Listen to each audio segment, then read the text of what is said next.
All right, so there's a subject I'd like to, I just can't stop thinking about it.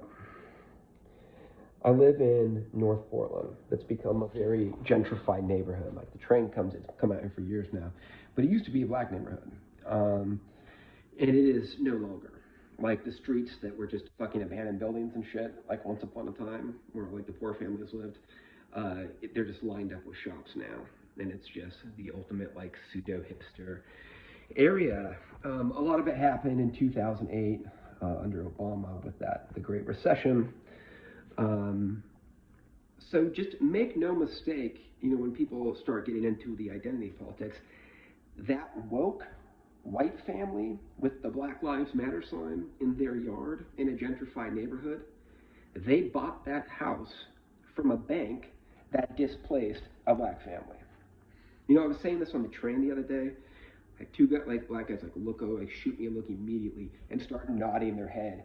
They're like, oh, this guy fucking finally. Because they're like, oh, a white person who actually fucking calls out. Why? Because people think racism is just this like KKK, hateful, whatever. There's a lot of different forms of racism. If you adjust the way that you speak, like if you speak one way and then you talk to a black person and you somehow get a little more whatever friendly, that's that's a form of it. There's a lot of different forms of it. So just stay authentic, be authentic. But I'm really the looting in the area. I'm down the street from, and maybe some of you have seen a video where there's a couple black people filming and they're pleading with a group of white kids, spray painting BLM on the fucking store window and smashing Walgreens windows. Hey, they're going to blame us. Stop it. Please stop it. And then all you hear them commenting like it's fucking white kids. So there's a lot of people just using it as an opportunity. Like I'm in an area nowhere near any protests, and there's just people breaking into stores and shit. Like I was at a dispensary, very glad for legal pot that has been declared essential, an essential business. So fucking thank God for that. That people were trying to smash in there. What the fuck does smashing into neighborhood stores have to do with George Floyd or police brutality? Or, I mean, just wake the fuck up. For woke people, you don't seem very awake. I get that there's so much shit, but maybe we need to start protesting for things, not just against. I would like to see protest, against climate change, yes, but also for solutions. I'd like to see protests for UBI. That's what I would really like to see. Marijuana should be legalized on a federal level. We need to be seeing that all the time. This, stuff in Washington, and will it happen? It's unlikely,